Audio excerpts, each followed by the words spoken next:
مشہور ڈاکٹر احمد کا سفر۔ یہ کہانی مشہور سرجن ڈاکٹر احمد کی ہے۔ انہوں نے اپنی زندگی میں نہ جانے کتنے بڑے آپریشن کیے، اپنی محنت اور لگن سے ملک میں ایک نام کمایا۔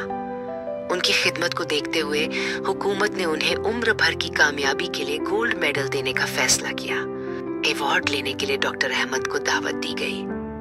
انہوں نے جہاز کی ٹکٹ لی اور روانہ ہو گئے، مگر اللہ کی مرضی کچھ اور تھی۔ راستے میں موسم اچانک بگڑ گیا، تیز آندھی طوفان آیا اور جہاز کو مجبوری میں ایک چھوٹے ایئرپورٹ پر اتارنا پڑا۔ پائلٹ نے کہا، جہاز جلدی درست نہیں ہوگا، اگر بہت ضروری ہے تو گاڑی لے کر جانا پڑے گا۔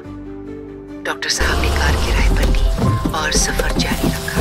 سڑک پر زبردست بارش اور طوفان آیا، بجلی کڑک رہی تھی اور اسی ہلچل میں ڈاکٹر صاحب راستہ بھٹک کر ایک گاؤں کی طرف نکل پڑے۔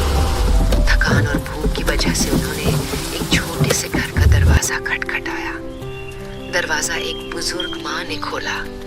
انہوں نے محبت سے ڈاکٹر صاحب کو اندر بلایا اور کھانا پانی دیا۔ ڈاکٹر احمد نے دیکھا کہ ایک جوان بیٹا بستر پر پڑا ہے، بہت بیمار۔ انہوں نے ماں سے پوچھا، اماں اس کا علاج کیوں نہیں کراتی؟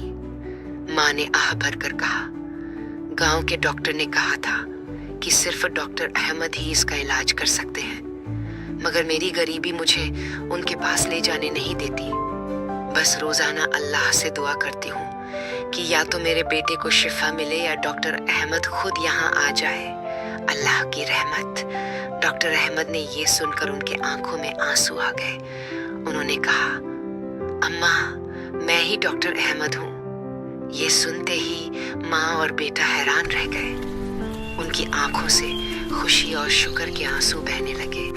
سوچنے کی بات ہے، جہاز کا خراب ہونا، طوفان آنا، راستہ بھٹکنا اور اسی گھر تک پہنچنا، یہ سب محض اتفاق نہیں تھا بلکہ اللہ کی تقدیر تھی۔ ڈاکٹر احمد نے وہیں اس بیٹے کا علاج کیا اور ماں کی دعا پوری ہو گئی۔ اس واقعے سے ہمیں یہ سبق ملتا ہے کہ اصلی مددگار صرف اللہ ہے۔ دنیا کے ذریعے پر بھروسہ کرنا غلط ہے، اصلی توکل اللہ پر ہونا چاہیے۔ اللہ اپنے بندے کی سچی دعا ضرور سنتا ہے۔ انسان کو کبھی گھمنڈ نہیں کرنا چاہیے۔ اللہ کی رحمت اور قدرت کے آگے ساری دنیا کی طاقت بیکار ہے۔